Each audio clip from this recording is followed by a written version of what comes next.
દર્શનનો મહિમા છે, શિવને દીપ દર્શનનો મહિમા છે, શિવાલય જવાનો મહિમા છે.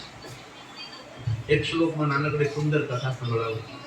બ્રહ્મા બોલે છે, હે નારદ તમ શૃણુ મુને શિવાગમન.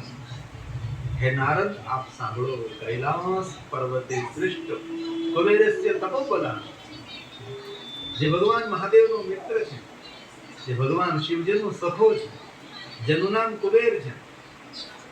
અને ગઈકાલે પણ કહ્યું પણ આજે પણ કહું છું, કુબેરના નામથી મહાદેવને બોલાવવામાં આવે તો શંકરજી ખૂબ રાજી થાય છે. રોજ ભગવાન મહાદેવને કુબેરનાથ તરીકે પોકારો, કુબેરેશ્વર મહાદેવ તરીકે પોકારો, તેનો અનંત મહિમા છે.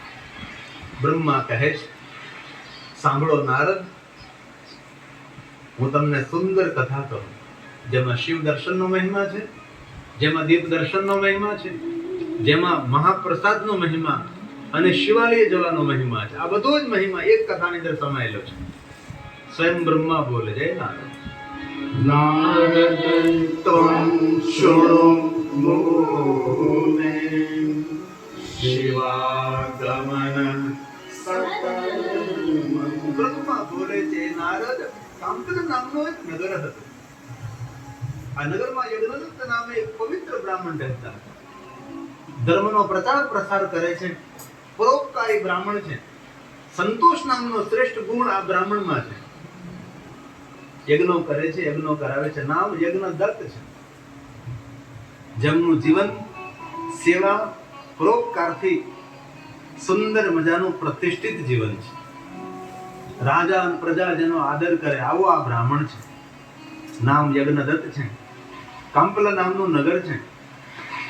આમ નગરમાં બ્રાહ્મણ વિહાર કરવા નીકળે ને, નગરના માણસો આ પવિત્ર બ્રાહ્મણનું દર્શન કરીને પોતાના જીવનને ધન્ય માને. આવું તો સુંદર તેને જીવન છે. આમ બ્રાહ્મણ દેવ જતા હોય ને તો તેના પગની ધૂળ હોય લોકો મસ્તક ઉપર ચડાવે. તમે જોવો તો ખરા, આવો પવિત્ર બ્રાહ્મણ. અને અનેક એવા બ્રાહ્મણોને મેં જોયા છે. કોઈ નાના માણસને ઘરે કઈ પૂજા પાઠ કે કઈ હોય ને તો એમ કે ભાઈ તું મૂંઝાતો નહીં, બધું લઈને હું આવી જઈશ, તારથી થાય એટલું કરજે, બસ કોઈ શરત નહીં, કોઈ માગણી નહીં, બસ જજમાન ઉપર લાગણી રાખે. આવા બ્રાહ્મણોને ગિરિબાપુ પ્રણામ કરે છે. જજમાનો ઉપર લાગણી રાખે, ભાઈ તું એટલું કરે છે, એટલું ઘણું છે ને, તારે રુદ્રીપાઠ કરવો છે, આવી જશું. ભગવાન સત્યનારાયણની કથા કરવી છે, તારાથી થાય એટલું કરજે, બાકી હું બધું લઈને આવી જઈશ. આવા પવિત્ર બ્રાહ્મણો.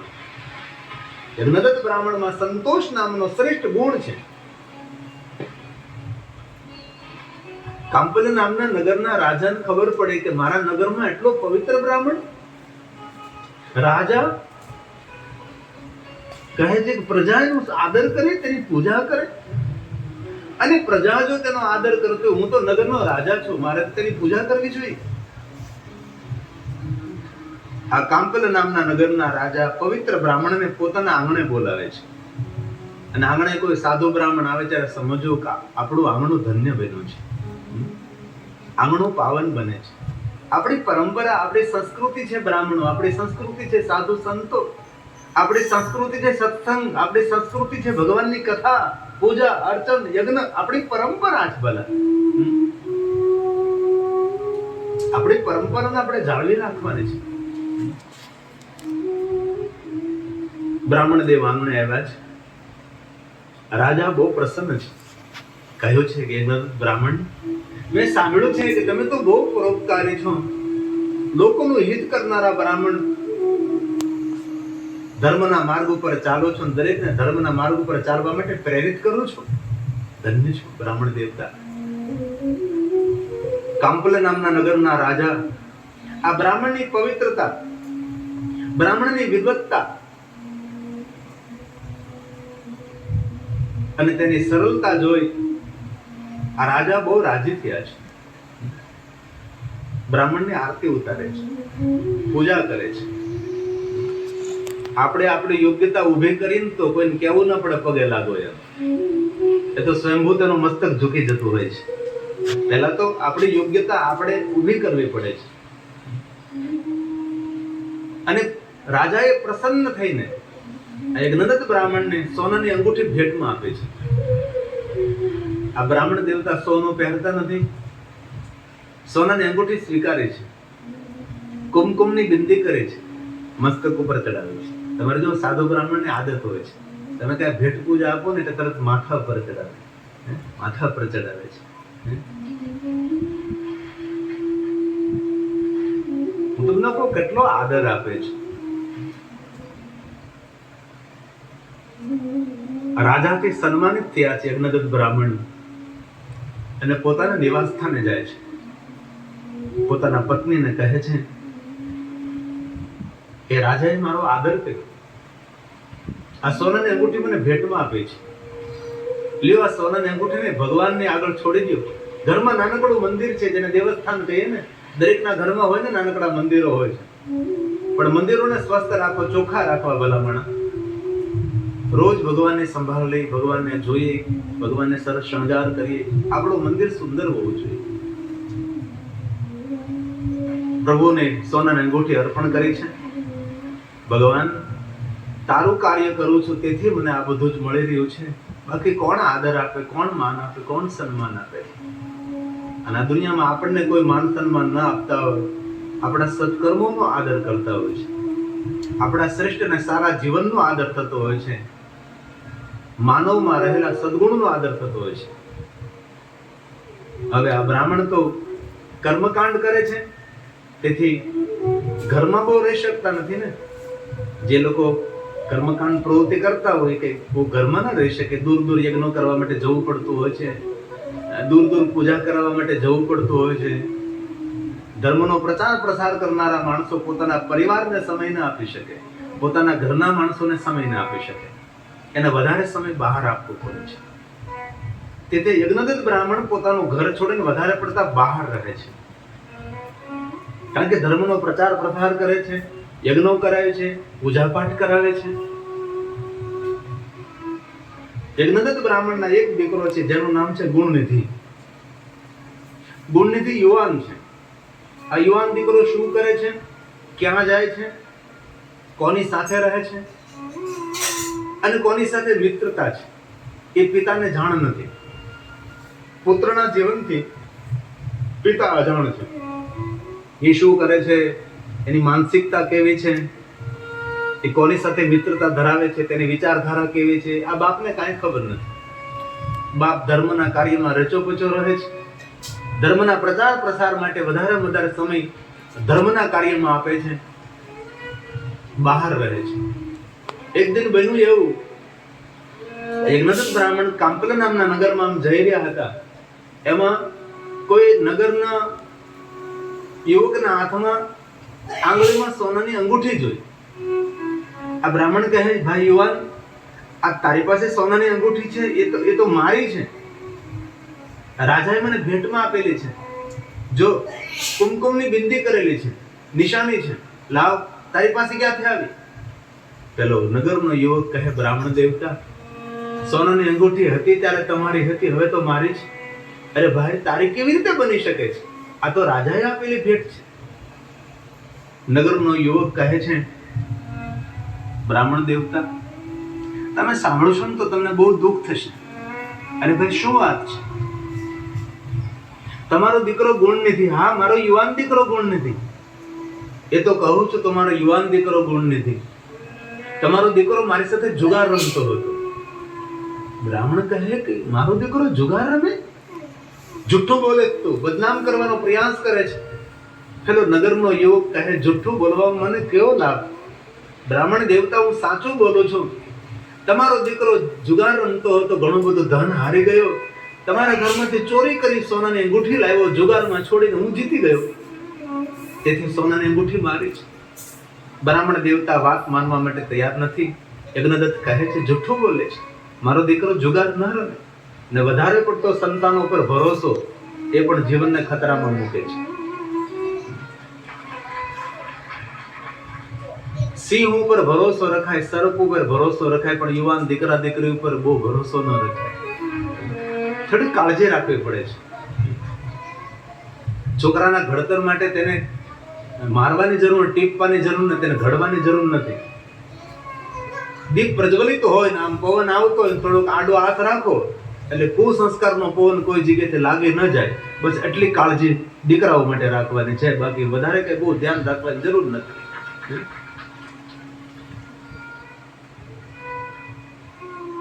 પેલો યુવાન કહે છે નમો નારાયણ કે બ્રાહ્મણ દેવતા, તમારો દીકરો જુગાર રમે તેટલો તમારો દીકરો તો મદિરાપાન પણ કરે છે.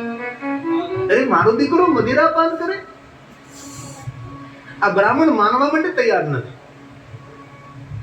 તું જૂઠું બોલે છે, મારો પુત્ર મદિરાપાન ન કરે. અરે બ્રાહ્મણ દેવતા, તમે વધારે સાંભળો છો તો તમને દુઃખ થશે. ઓમ નમો નારાયણ. બિરાજ બિરાજ સંતો બિરાજ. જય ગિરનારી બિરાજ.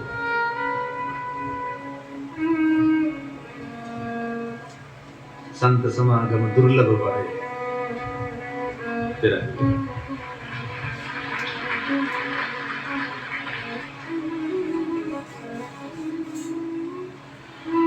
સાધુ તેરો સંગડનો છોડું,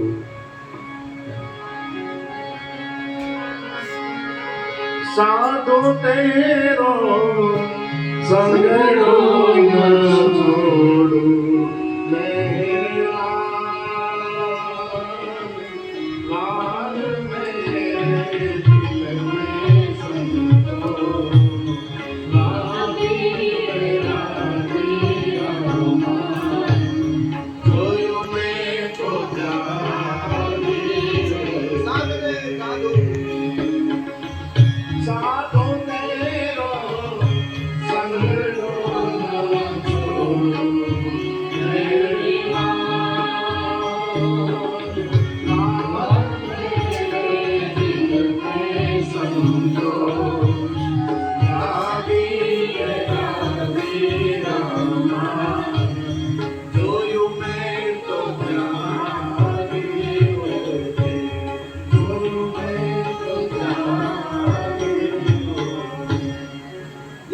બ્રાહ્મણ કહે જુઠ્ઠું બોલે છે, મારો દીકરો જુગાર ના રમે, મદિરાપાન.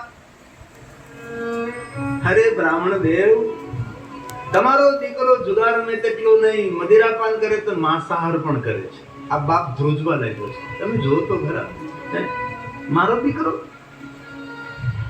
રડતી આંખે, ધ્રુજતા શરીરે. આ યજ્ઞદત્ત બ્રાહ્મણ પોતાના ઘરે આવે છે. પત્નીને પૂછવા લાગે છે કે ગુણનિધિ ક્યાં ગયો છે. જ્યારે જ્યારે કહે છે ત્યારે કોઈને કોઈ બહાનું બતાવે છે કે પાઠશાળામાં ગયો છે, વિદ્યાર્થીઓ સાથે ગોષ્ઠી કરે છે, ભણવા ગયો છે, શ્લોકો પાકા કરે છે, દીકરાઓનો બચાવ, પોતાના દીકરાનો બચાવ કરે છે. અને દુનિયાની મોટામાં મોટી ગુનેગાર હોય માં, જે માં પોતાના દીકરાના દુર્ગુણને છુપાવે છે. આપણા દીકરાના દુર્ગુણને પતિની આગળ કોઈ છુપાવતા નથી. એ પતિની પણ ગુનેગાર છે અને પુત્રની પણ ગુનેગાર છે. દીકરાના જે દુર્ગુણ હોય, અવગુણ હોય, તેને ઢાંકવા એ માનું કર્તવ્ય નથી. તેને દૂર કરવા એ માનું કર્તવ્ય છે. અને માતાઓ ઢાંકતી હોય છે. નહીં નહીં, આજે યજ્ઞદત્તના પત્ની કહે છે બસ પાઠશાળામાં ગયો છે. ત્યારે યજ્ઞદત્ત બ્રાહ્મણ કહે જુઠ્ઠું શા માટે બોલે છે? મને તો કહે ક્યાં ગયો છો ગુણનિધિ? એટલા સમયમાં ગુણનિધિ આવી પહોંચે. યજ્ઞદત્ત કહેવા લાગે છે ગુણનિધિ, બેટા મેં સાંભળ્યું છે આ બધું સાચું છે? હા, તું જુગાર રમે છે, તું મદિરાપાન કરે છે, તું માંસાહાર કરે છે. ગુણનિધિ નીચે જોઈ ગયો છે. બાપ સમજી ગયો કે મારો દીકરો ભૂલો પડ્યો છે. દીકરાના જીવનમાં સંગ દોષ થયો છે. જીવનમાં સારા માણસોનો સંગ થાય તો ધન્ય બન્યા, પણ ભગવાનનો ઉપકાર માનો કે દુર્જનોનો સંગ નથી થયો. તું શરાબ પીવે છે, માંસાહાર કરે, જુગાર રમે. આપણે બ્રાહ્મણ અને બ્રાહ્મણ દિન જો આવા પાપ કર્મો કરીએ, પ્રભુ આપણને ક્ષમા ન કરે. આપણે તો સંદેશાવાહક છે. ધર્મના માર્ગે ચાલવું, ધર્મનું માર્ગદર્શન કરવું એ આપણું કર્તવ્ય છે. હવે બહુ સુંદર વાત કહી છે. યજ્ઞદત્ત બ્રાહ્મણ એમ બોલે છે કે સાંભળ ગુણનિધિ, જે ધરતી પર જુગાર રમાતો હોય એ ધરતીના પેટાળમાં પાણી સુકાઈ જાય. જ્યાં જુગાર રમાતો ત્યાં નિર્ધનતા દરિદ્રતા આવે. જ્યાં જુગાર ખેલાતો હોય ત્યાં આજુબાજુમાં કોઈ ઉભા જોવે તો એને પણ નિર્ધનતા આવે. કોઈ જગ્યાએ આપણે ભલે રમતા ન હોય જુગાર, પણ જ્યાં જુગાર રમતો હોય ત્યાં આપણે ઉભા આપણે આમ જોઈએ ને તો પણ આપણા પરિવારમાં નિર્ધનતા, દરિદ્રતા અને ભૂખમરો આવે. ગુણનિધિ, માંસાહાર કરતા ભયંકર પાપ કયું? બેટા, આપણે બ્રાહ્મણ છે, મદિરાપાન. આજ કઠોર શબ્દોનો વરસાદ વરસાવે છે. બાપની આંખમાં આંસુ છે. યજ્ઞદત્ત કહે છે, ગુણનિધિ, રાજાને પ્રજા આપણે આરતી ઉતારે છે. સ્વયં રાજા મારી પૂજા કરે, પ્રજા મારો આદર કરે છે. સાંભળ બેટા ગુણનિધિ, મારું જીવન મેં ઘસી નાખ્યું ને ત્યારે એટલી મોટી પ્રતિષ્ઠા મળી છે. વાતો કરવાથી પ્રતિષ્ઠા આ દુનિયામાં કોઈને મળી નથી અને મળવાની પણ નથી. પ્રતિષ્ઠા મેળવવા માટે સુખડના કાષ્ટને જેમ ઘસાવવું પડે, અગરબત્તી જેમ સળગવું પડે છે. દીપ પોતાના દિવેલને ખાલી કરે છે, દીપ સ્વયં સળગે છે ત્યારે પ્રકાશિત બને છે અને ત્યારે દીપને દેવ તરીકે આપણે સ્વીકારીએ છીએ. ફૂલો પોતાની કાયાને વિંધે છે ત્યારે કોઈના ગળાનો હાર બને છે. બેટા, જીવન આખું મેં સમર્પિત કર્યું, જીવનને ઘસી નાખ્યું ત્યારે સમાજમાં એટલી માન, સન્માન, પ્રતિષ્ઠા અને રાજાને પ્રજાને જાણ થશે કે તું મદિરા પાન કરે, જુગાર રમે છે. બેટા, પ્રતિષ્ઠા મેળવવી બહુ જ કઠિન છે, પણ પ્રતિષ્ઠા મેળવ્યા બાદ એ પ્રતિષ્ઠાને અકબંધ ટકાવી રાખવી એ બહુ મુશ્કેલ હોય છે. ગુણનિધિ, કઠોર શબ્દ કહે છે. યજ્ઞદત્તના પત્ની વચ્ચે આવે છે. શું કહો છો દીકરાને? એકનો દીકરો છે, કઈ કરી બેસે તો આપણો આધાર છે. દીકરાનો પક્ષ લીધો છે. જ્યારે યજ્ઞદત્ત પોતાના પુત્ર ગુણનિધિને કઈ કહેવાનો પ્રયાસ કરે છે ત્યારે તેમના પત્ની વચ્ચે આવે છે. હવે યજ્ઞદત્તને એમ થયું કે આમ નામ ચાલતો રહેશે, રાજાને પ્રજાને ખબર પડે છે કે મારો દીકરો શરાબી જુગારી અને સમાજમાં કેટલી મોટી અપકીર્તિ થશે.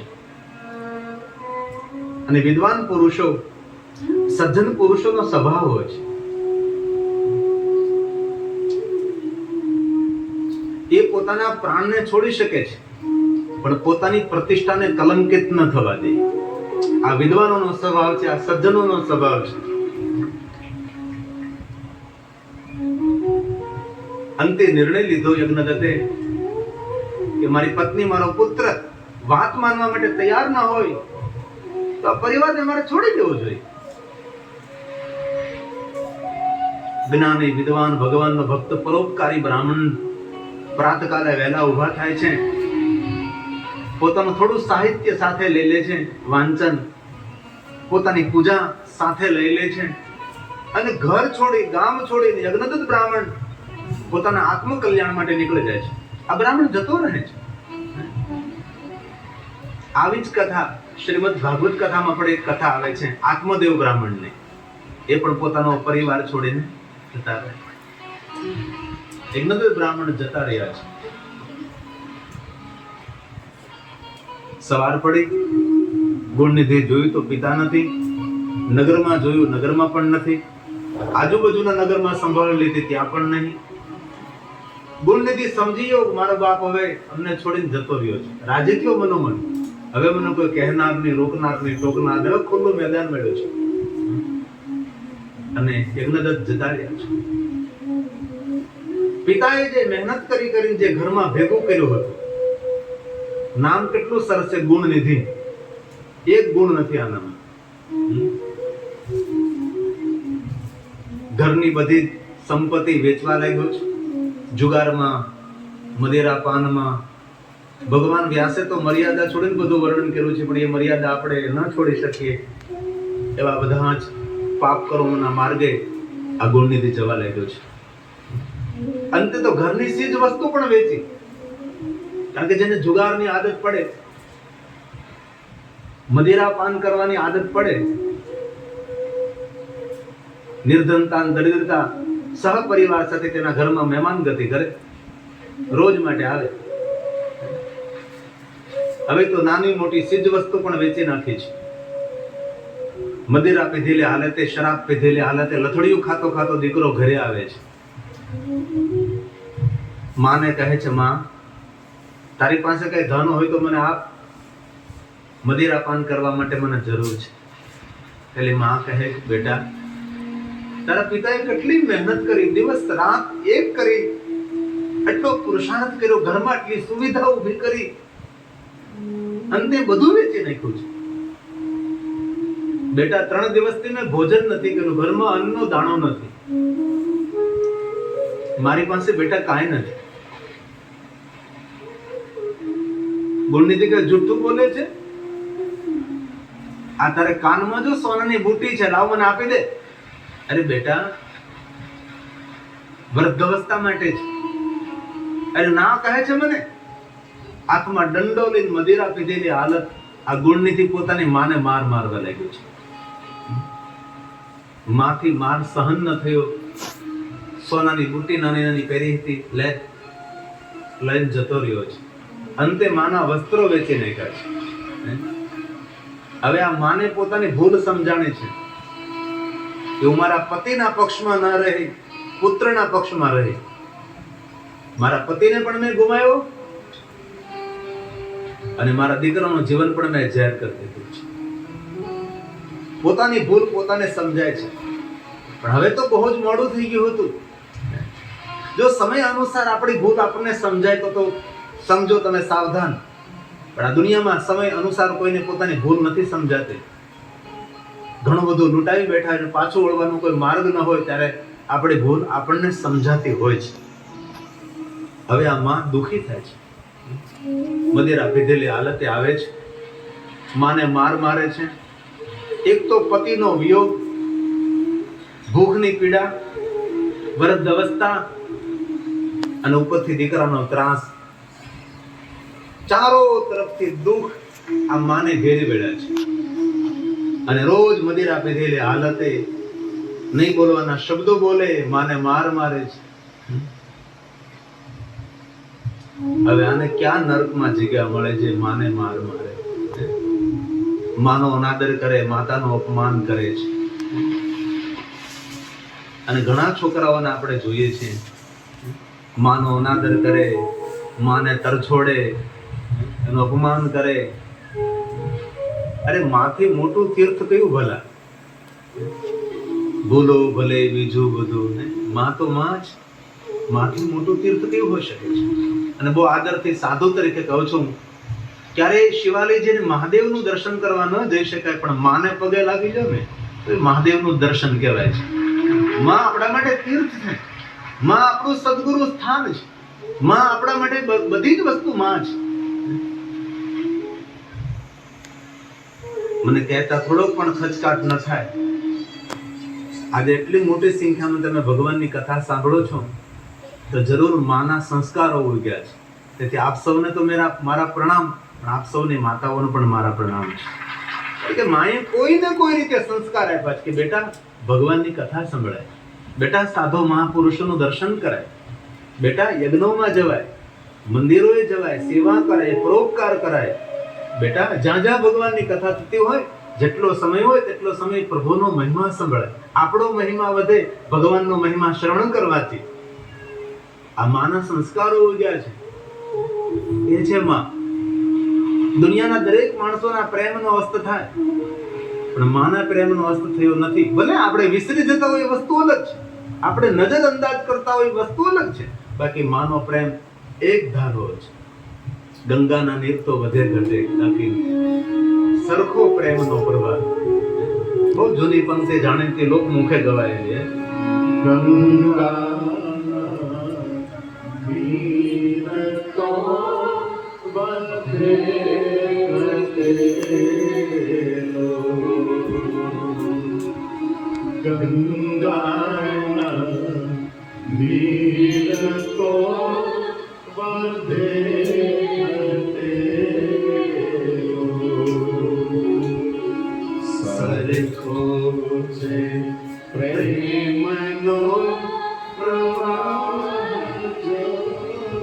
જનની જોડ સખી નહીં જડેલો.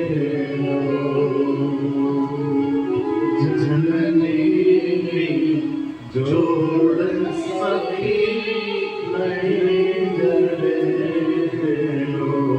એક દીકરો પોતાની માને કહે છે કે માં, તારા કારણે ઘરમાં બહુ ઝઘડા થાય છે,